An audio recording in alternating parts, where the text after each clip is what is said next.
The broadcast is now starting. All attendees are in listen-only mode. Hi, my name is Scott Brown, and I'm sitting here with James Shryock. We're here to present Workforce Management. This is part of our implementation series. Today we're talking about Saas implementations, top 10 considerations. I wanted to start off with a couple of introductions. I'll tell you a little bit about ourselves. My name is Scott Brown. I'm president of Sability.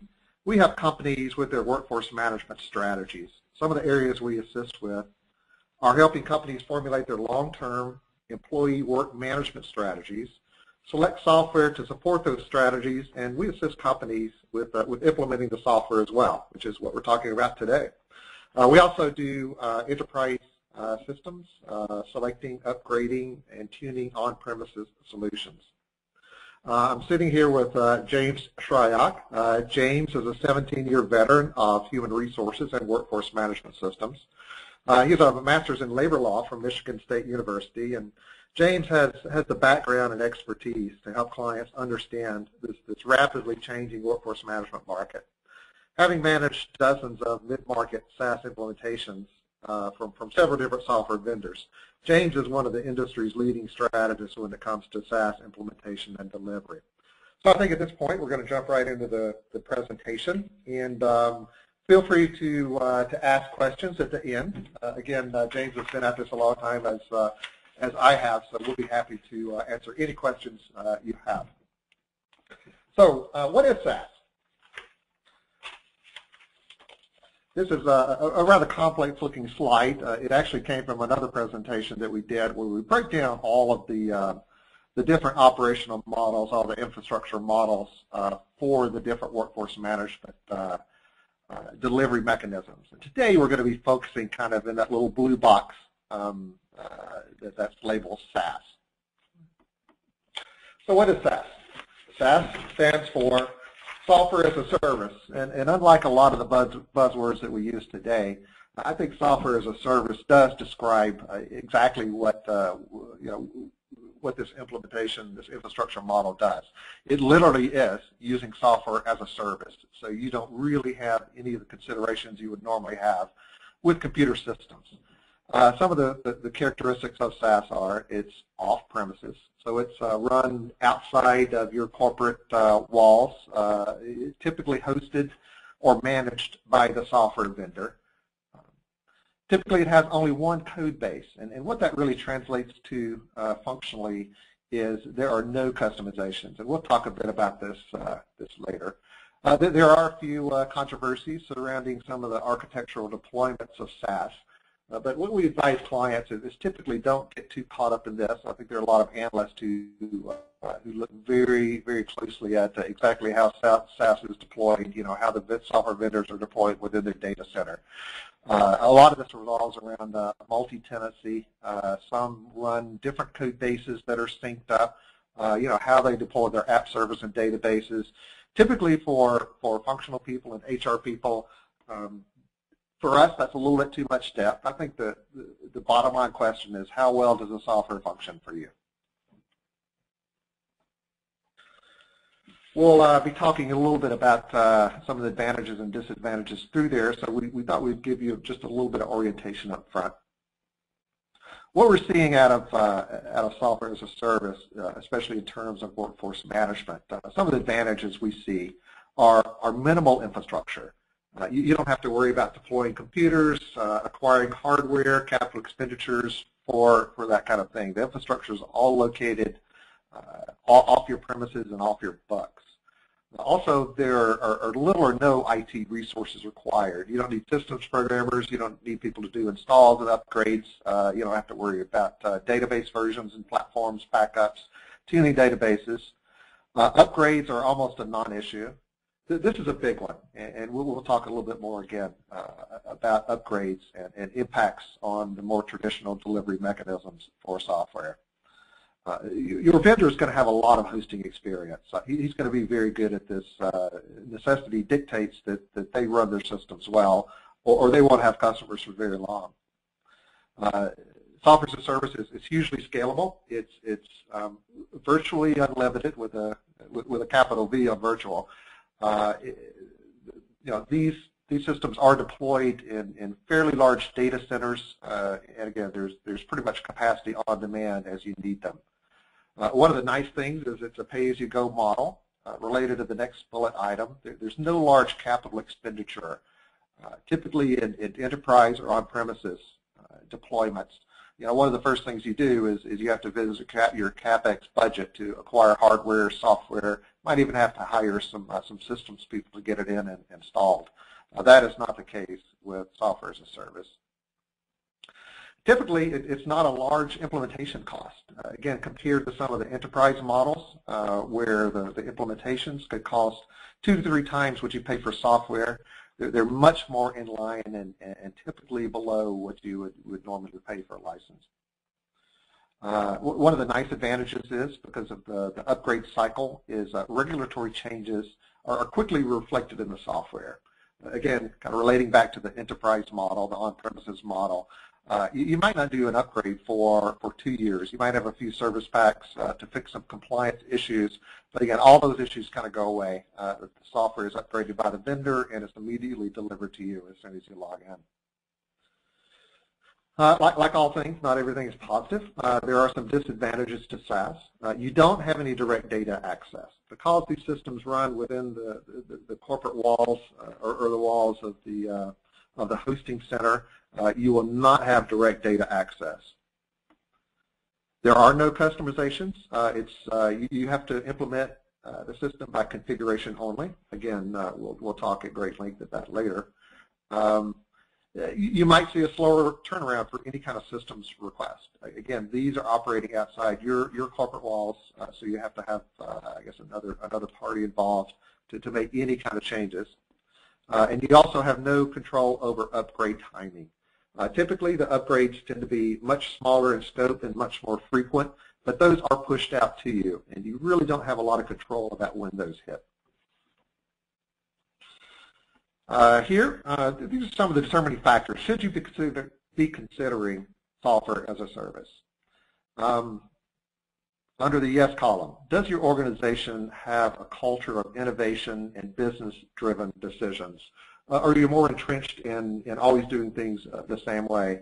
Typically, software as a service does work a little bit better for somewhat more culturally forward-thinking companies who are willing to change their processes to meet demands. Are you in a period of high growth? Typically, there are huge advantages for software as a service because of the virtually unlimited on-tap capacity of those systems to grow as your business grows. You probably need to be willing to redefine some of your business processes to fit the software as opposed to molding the software to fit your business processes. I think that has, in some ways, customizations and clients' insistence that the software be wrapped around their business processes has been somewhat the Achilles heel of enterprise deployments and on-premises deployments. People tend to over-customize, and that, again, we'll talk a bit about that later, but that has huge implications when you go to upgrade. Do you have a dispersed or a remote workforce? That's a cinch for SaaS. Basically, the SaaS systems are available wherever the internet is available, so that becomes very easy. What are the things that may prohibit you from deploying SaaS? What kind of factors do you have that may make it very difficult for you to implement SaaS? Special integration requirements. Again, this is a little bit rare, and it was very difficult to come up with a case. But again, there may be some systems out there where you need some real-time web-based interfaces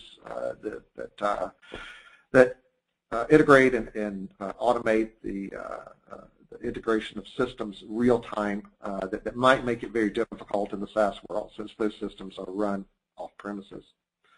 Some very unique security requirements I have here in parentheses. I don't think the CIA is going to be moving to a SaaS model very soon. They probably are very interested in terms of keeping their their HR, payroll, workforce management data within house.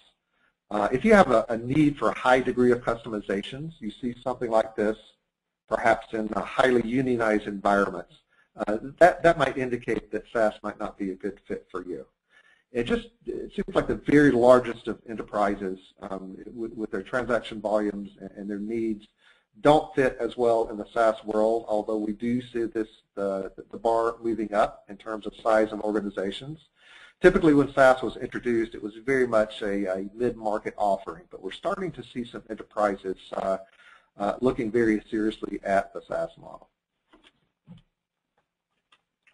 Okay, let's talk a little bit about the characteristics of on-premises. This is probably what most of you guys are familiar with. On-premises applications run in your company's data center, so they're within your corporate walls. The company, you guys, manage the complete stack. We're talking hardware, system software, operating systems, web application servers, database servers, and also you need to manage the application software. And again, it's just not that these are hardware components. You have to have the skill sets that are able to maintain these systems. And typically, again, we see this in very large enterprises, mid-market, and I guess smaller companies are hard-pressed to maintain the expertise needed to run these systems effectively. So what are the advantages of on-premises? You do have pretty much unlimited flexibility. You can customize it however you want to. You have absolute control over things such as systems response time, database access. Again, these are running within your own domain, so you're able to do whatever technically you are able to accomplish. You have a lot of interface flexibility. You can interface at the database level, the web services level, or pretty much at any layer at which there is an interface. You have direct database access. And again, this is one thing, one issue that really does, probably one of the larger, more controversial issues is how can you run without actually getting to your database? Well, we have seen it happen, and it is possible, but there are some considerations wrapped around that. The disadvantages of on-premises. Scalability is limited by your hardware. So if you're in a high-growth mode, the last thing you probably want to do is have to go out and acquire new hardware, with all the considerations that go around that. Not only capital expenditures, but it's just a huge project to rip and replace your hardware. Deep expertise is required. Even some of the largest companies struggle with running their workforce management systems effectively and maintaining good response time and keeping their databases clean, things like that. There is a tendency to over-customize. If you can do it, it's very easy to say yes. And you really do pay the price when it comes to upgrade. A lot of what we're seeing in the enterprise market, over the past 15 years is companies growing much more intolerant in terms of cost associated with upgrades. Many times it's as expensive as the original implementation was. So why would you want to go on premises? Again, if you're a very large enterprise.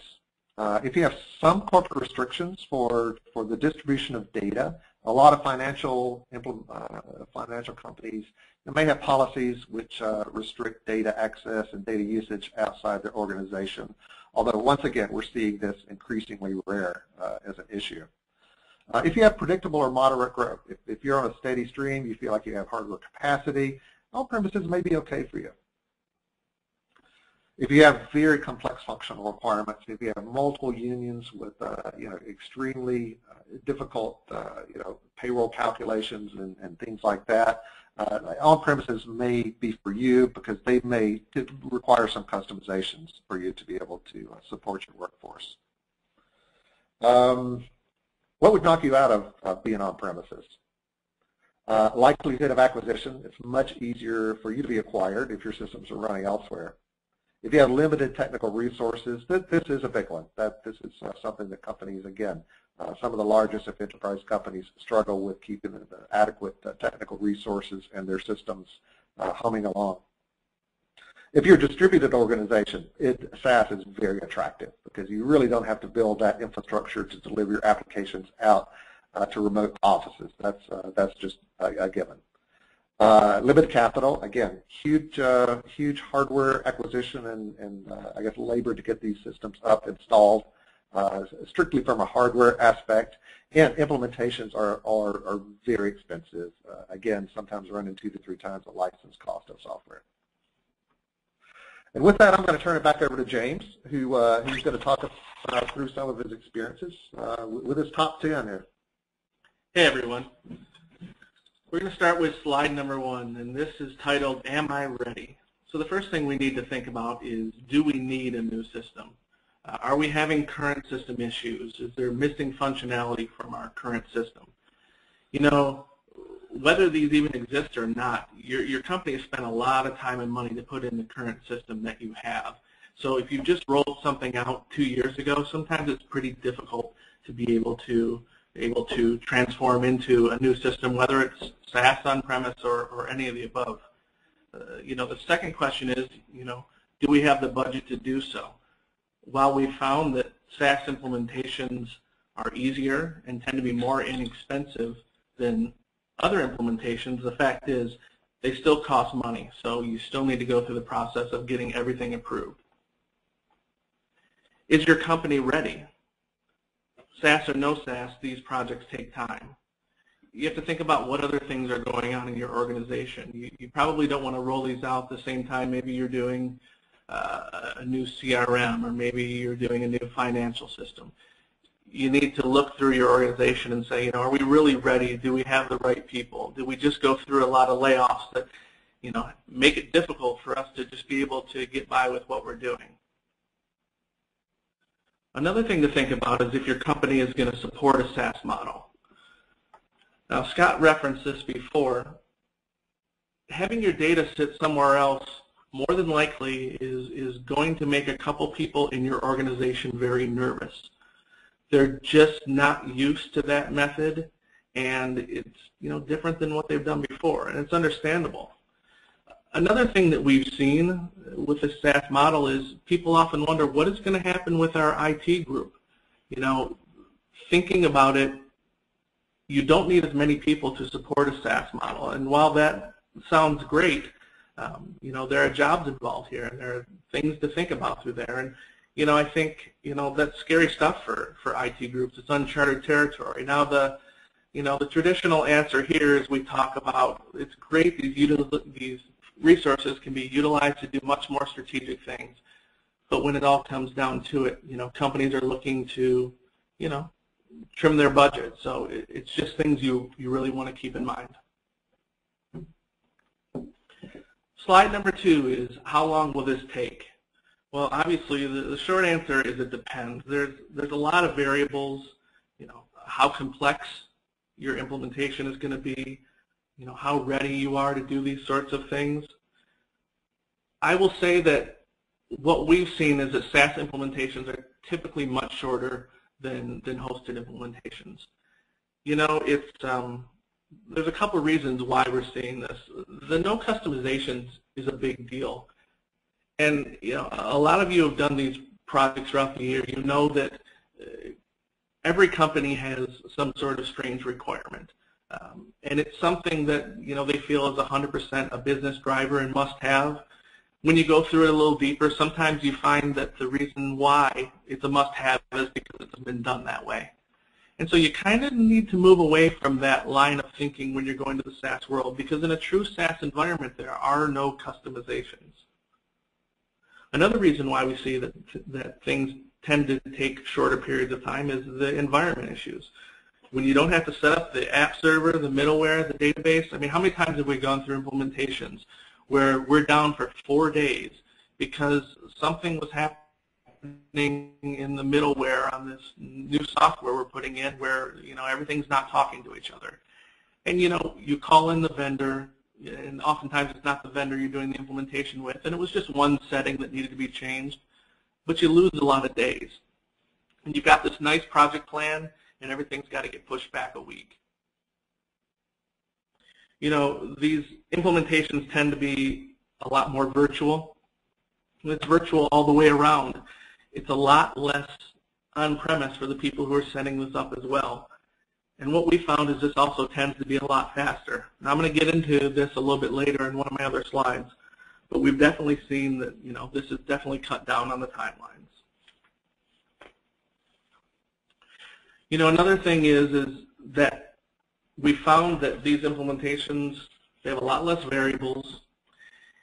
And, it's kind of a, I don't want to call it a cookie cutter approach, but when you go and you implement a SaaS system, I like to think of it kind of as opening a franchise versus a restaurant all on your own.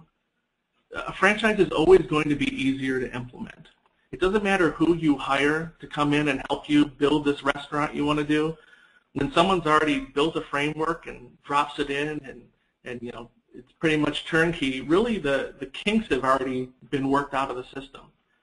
So it's a lot different feel. Now, that can be a little different if you're the early adopter of a SaaS system. Of course, there's some advantages to being the early adopter, especially if you do have things that we call customizations. It sure seems a lot easier to get them into an early adopter SaaS product than somewhere way down the line. Yeah, that is a good point, James, and something that I probably missed. There is an opportunity, if you have an unusual requirement, it's very possible that another client might have that as well. And SaaS vendors, from my experience, have been fairly open. They want to hear from other customers. What do you need to make this this easier? Slide number 3 is going to talk about internal resources. So the first one, resource requirements. Well, we found that it takes a different skill set to roll out a SaaS project than maybe the traditional implementations.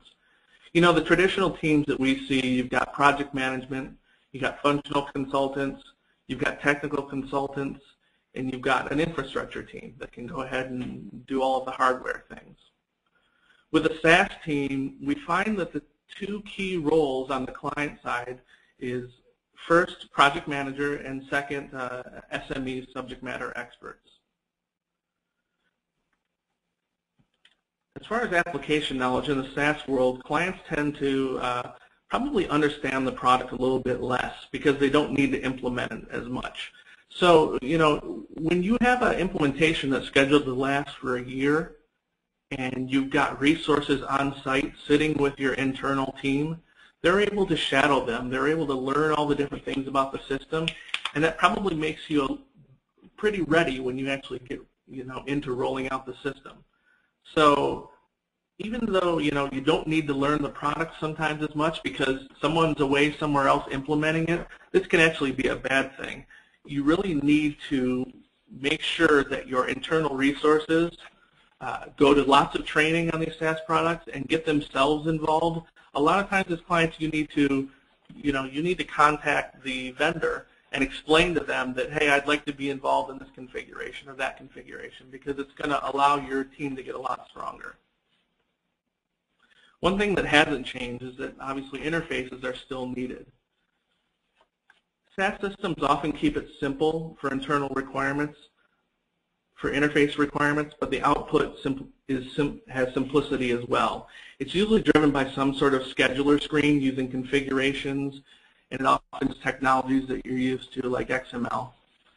So if you have very complex interface requirements where you need certain headers and trailers that use some bits of logic, I found that can be a lot more difficult in the SaaS world to get those configured, as really it's all done inside the system through configuration. The next bullet I have here is vendor versus third party, and there's really no right or wrong answers here. You should expect and demand high quality work whether you're getting implementations done by a vendor or a third party consulting firm. Often third parties can help match you up with the correct system, and it's easier to let them do the implementation or work with the vendor since they've already documented all of your needs. In the cases where you've already selected a vendor, they often have a group that was going to do this implementation for you, and that's good as well. One thing to make sure, if you use a partner for implementations, you want to make sure that they're a certified partner of the vendor. It's always good to ask the vendor who they recommend, If you've got good relationships with the vendor, you really want to lean on them to make sure that the people doing your implementations are top-notch. I think it's important to recognize that there are lots of options. You don't want to go out there and see the first SaaS system out there and think, wow, this is so much better than what we already have. Well, there's probably 4 other systems that are better than what you have too, and it's easy to fall in love with the first one you see. Going through a vendor selection is very important. There's sometimes subtle differences between the different vendors, and you really want to get some expertise about whose vendor product matches up with our own corporate culture needs.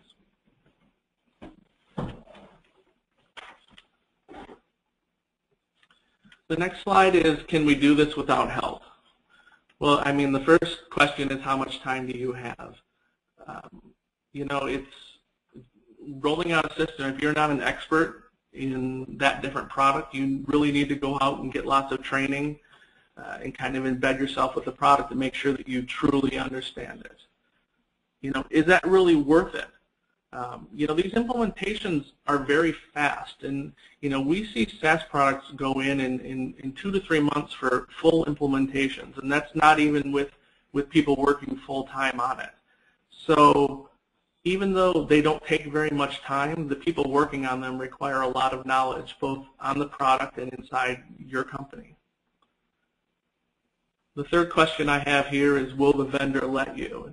And a good bit of the time, the answer here is no. And it's for some of the same reasons.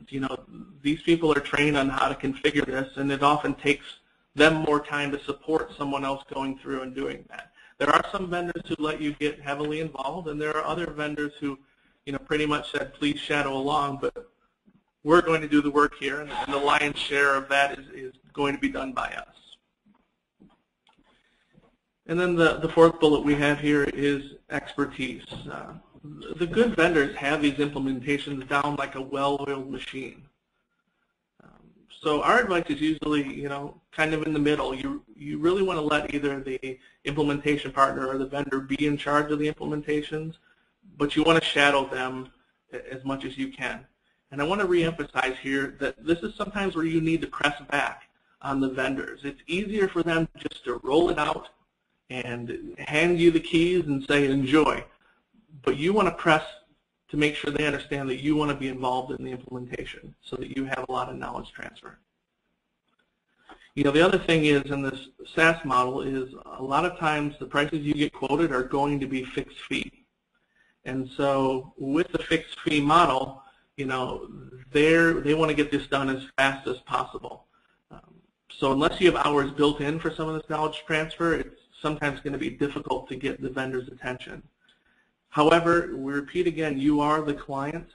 You have rights when it comes to all these things, and so you really need to communicate very clearly what you're looking to do and also be reasonable of your expectations.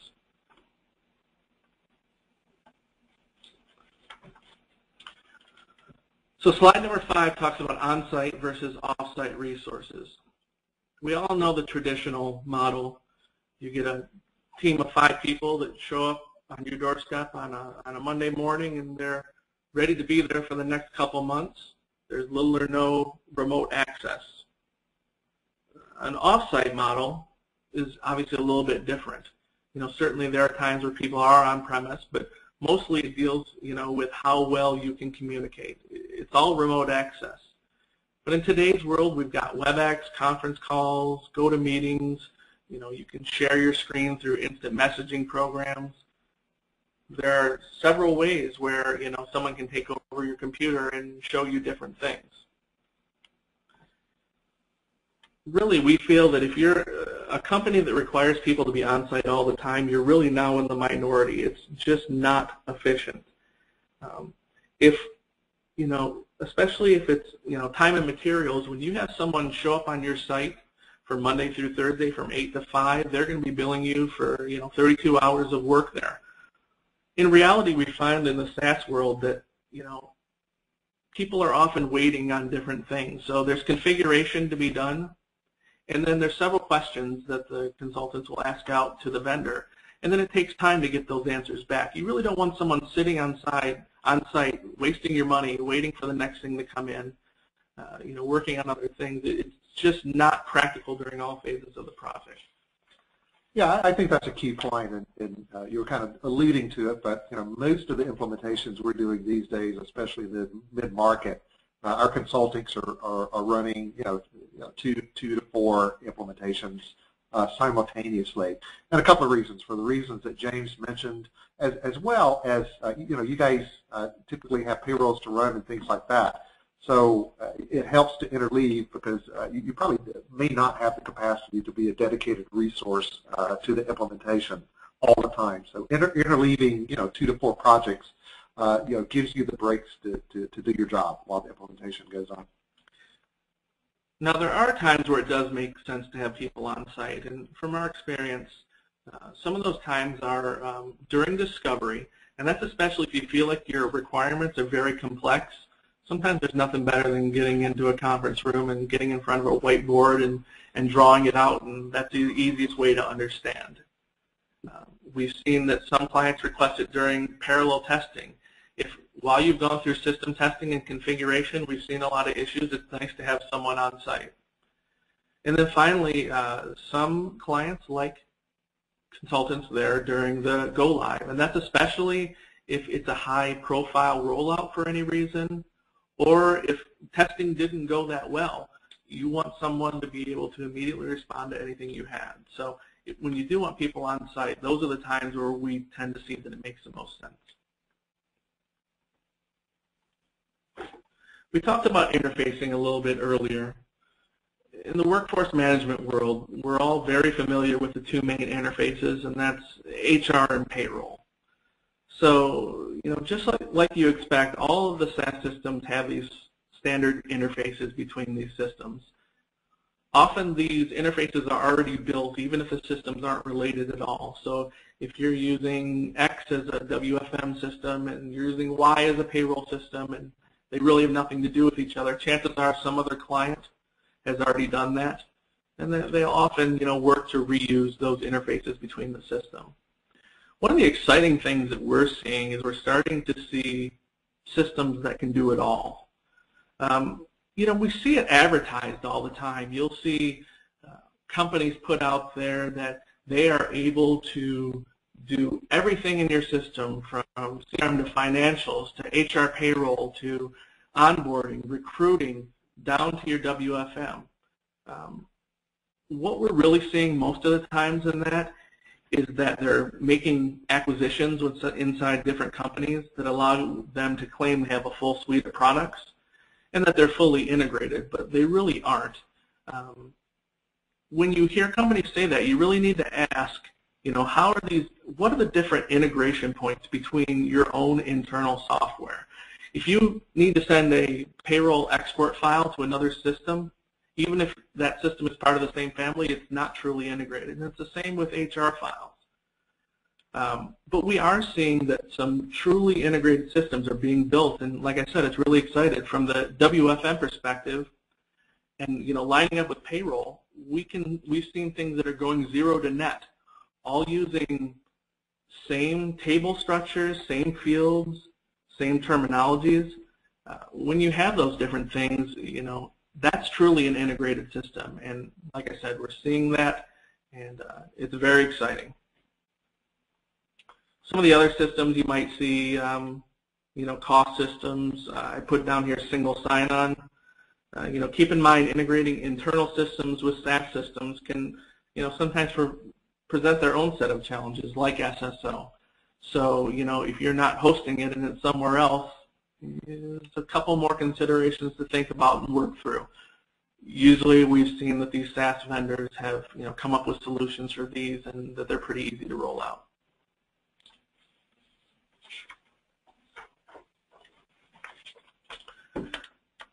Uptime.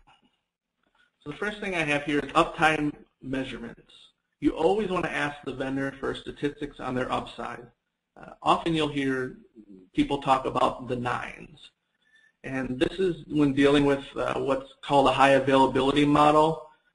Say, for example, if the uptime is 3 nines, which means it's up 99.9% of the time, that means that it's not going to be down for more than 8.76 hours a year, 43.2 minutes a month, and 10.1 minutes a week.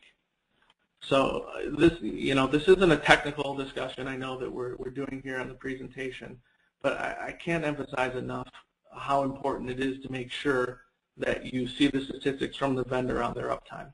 Yeah, and the 3 nines that James just quoted seems to be kind of the standard that application vendors are centering on.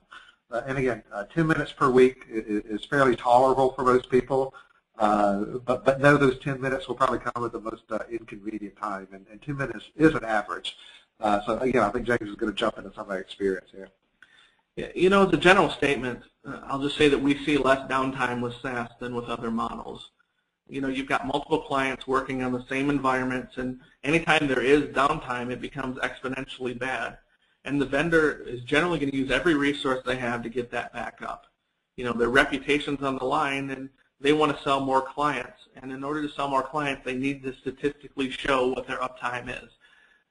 I can't emphasize enough that they take downtime very, very seriously.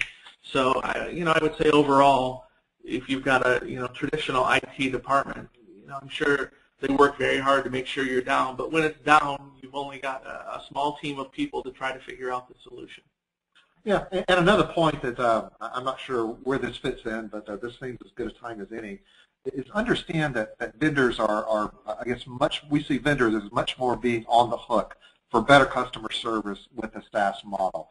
And here's the primary reason. The barriers to switching are much lower with SaaS. For an enterprise product with a hardware, with a license cost, and with the implementation costs that go 2 to 3 times what the license cost was, you are not going to switch, no matter how terrible your vendor was. That's an unfortunate fact. That is absolutely reversed with SaaS. Because you have no hardware investment, because the implementation, although all implementations do carry a certain amount of pain with them, the implementations for SaaS, and I hate to use the word easy and implementation in the same sentence, but they are much, much easier by orders of magnitude than they were with the enterprise. The next slide I have is customizations. What? No customizations?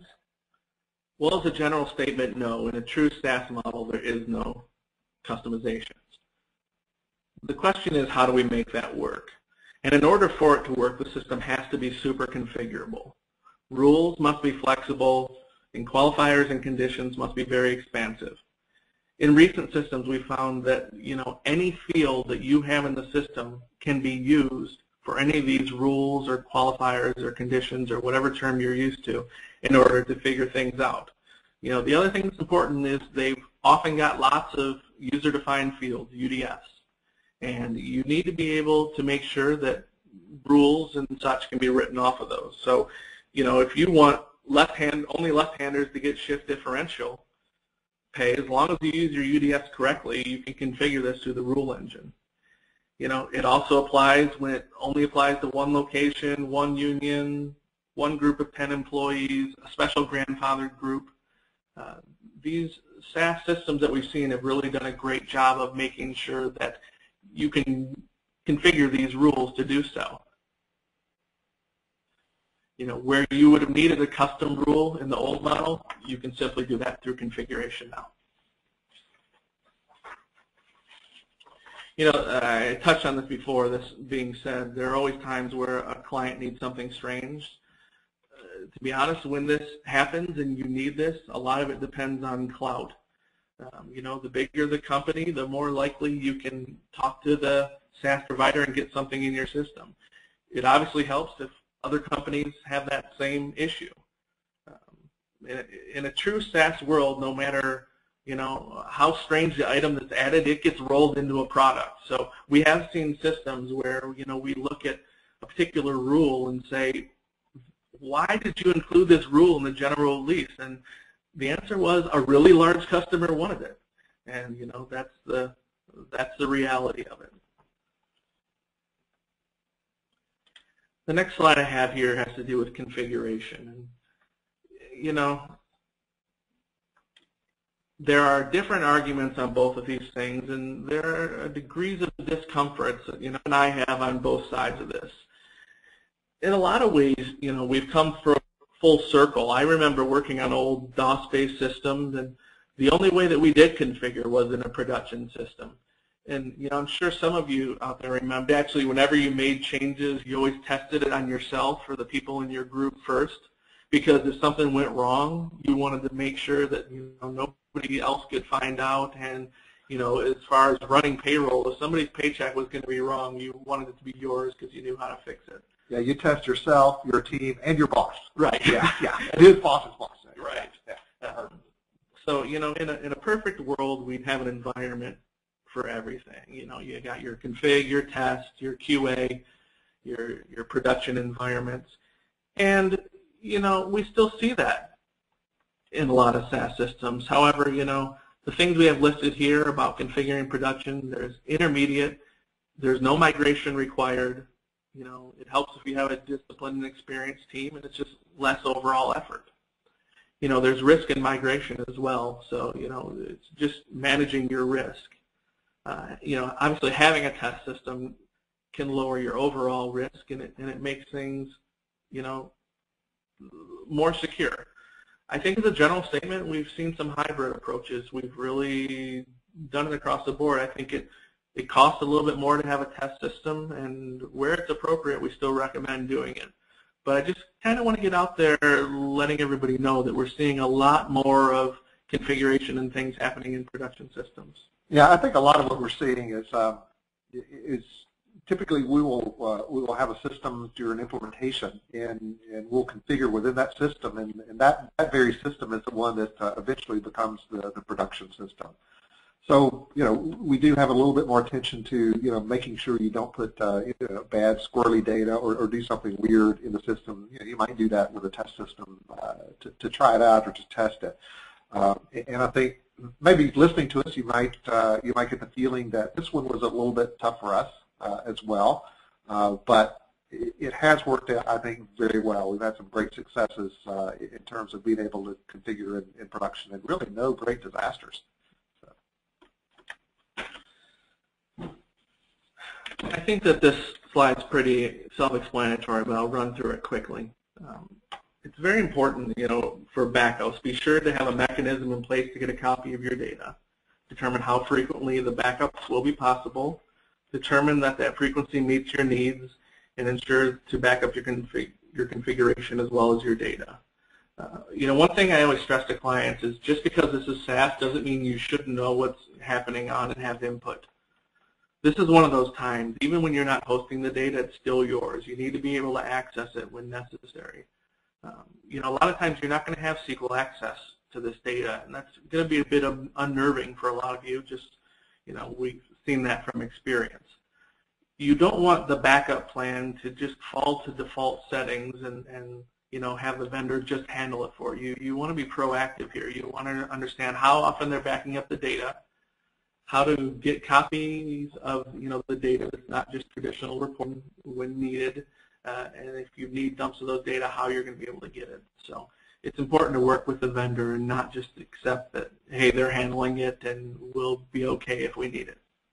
Yeah, but definitely work with the vendor and establish a regular frequency, whatever works for you, in terms of getting it back up and storing it within your own domain, within your own corporate firewalls. So I know this is a top 10 list, but I always love the Spinal Tap, and when you can turn it up to 11, we always figure you should do so. So slide number 11 talks a little bit about the life cycle. The first thing we have here is periodic releases. You know, the timing is dictated by the vendor. You still have some say when it comes to providers. Oftentimes what will happen is they'll release the new functionality, but not turn it on in the system until you say okay.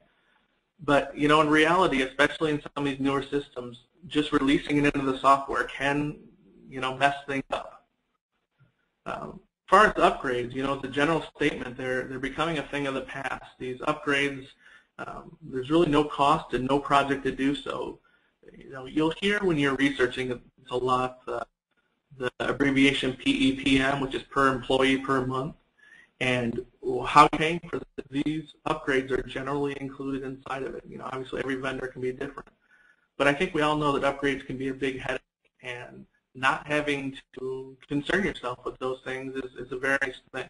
I think one of the vendor strategies that's working very well here in terms of upgrade are smaller chunks much more frequently, and you will get into kind of a regular rhythm of when these things come along, and there won't be once every 2 years your business grinds to a halt where you have to execute an upgrade. So we're seeing much better client satisfaction out of this model. I like to compare SaaS it's kind of like leasing a car. You keep it for a monthly fee until you turn it in. The thing is, we found in today's world, technology is moving so fast. You can't afford to be on the old technology. You can't be on an old DOS-based system 9 years after Windows came out. You need to stay, on top of these things a lot more. Things are integrating with other systems. People are expecting much faster times, and they're expecting much better functionality. If you want to switch to another provider under the SaaS model, we found it's a lot easier. It's kind of like going from a Chevy to a Ford. You can do it a lot quicker if you choose to do that. It's nice not to be locked into something for, how many times have I heard, we're so invested in, whatever company you want to insert there that there's no way we're going to change it forever. Well, if you're unhappy with where you are, obviously there's contractual issues, but you do have the ability to shop around and look at new providers a lot easier. Vendor lock-in is becoming a thing of the past. We've got a couple more slides, and I know we're running out of time, that I'm going to run through real quick. This slide is titled What Works? The speed to cost, deploy, and implement. It's a shared responsibility. Very often it's a fixed cost. As far as vendor service, there's a built-in incentive for vendors to provide levels of service. It's easier for people to leave, and you've really got to keep a good reputation to get new customers as well as retain them. The fees are a simple model. Most of them operate in a PEPM model like we talked about before. As far as innovation, vendors tend to be the technical leaders. Foster a culture of innovation internal to vendors and reaching out to customers. It's very important. As far as security, we've seen that vendors are a lot more proactive than one company's IT department. That may not be the case always with a very large client, but with most companies out there, you're really going to get the benefit of their research and expertise. It's nice to have the latest and greatest. One thing that we do want to point out here is scalability, and I think sometimes when people think SaaS, they always assume smaller companies. One thing that we found is that these SaaS products are very scalable, and that it's really become a non-issue no matter how big you are. You have to understand that while you might be a small company on SaaS, there are several small companies sitting right next to you working on the same boxes. It's no different than if you have a large company and you're using that whole box or several boxes to yourself. It still scales very well, and we have found performance has been great. The only concern there would be, the scalability of mobile infrastructure and the internet in general. And again, before we move off of mobile, I'd just like to throw a question for contemplation out to the audience. What will it take you to implement mobile functionality on your current platform?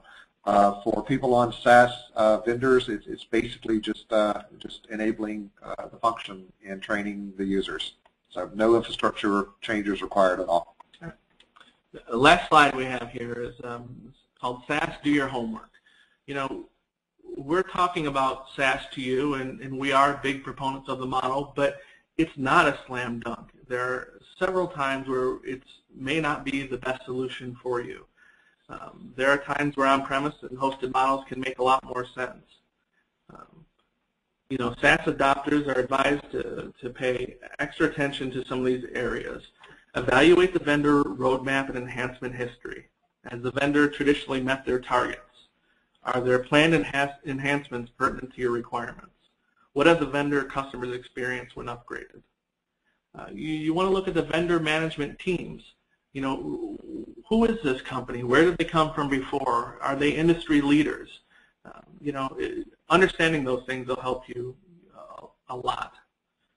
Always request detailed documentation around security, and here we you know, listed a couple of different ones to look at. And finally, you want to evaluate the integration capabilities closely. You know what systems you need to integrate with, and you really want to be able to see how those are going to integrate.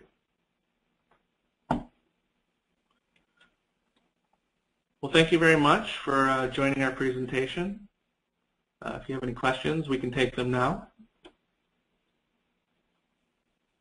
Yeah, this presentation will be archived out on the hr.com website. So if you have somebody that you'd like to pass this along to, feel free. I'm sure Amy will probably provide some details. I anticipate you would get possibly an email afterward. This is our email addresses, phone numbers, and our Twitter account. So feel free to love for you to follow us on Twitter. And if you have any questions, please feel free to ask now. Or that's our contact information. Jot it down, and feel free to reach out to us after the presentation if you'd like to discuss any of this further. So we'll open up the line for questions now.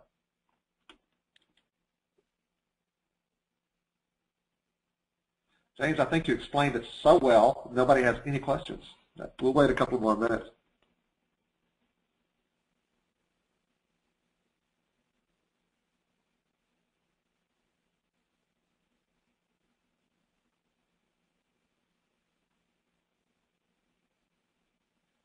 Well, like I said, you know, feel free to jot down our contact information and reach out to us later if you would like. But thank you again for attending the presentation, and we hope you found it useful. Please do fill out the survey afterward and give us your candid comments and feedback. That way we can hopefully improve either what we present or how we present. So anyway, have a great day, everyone.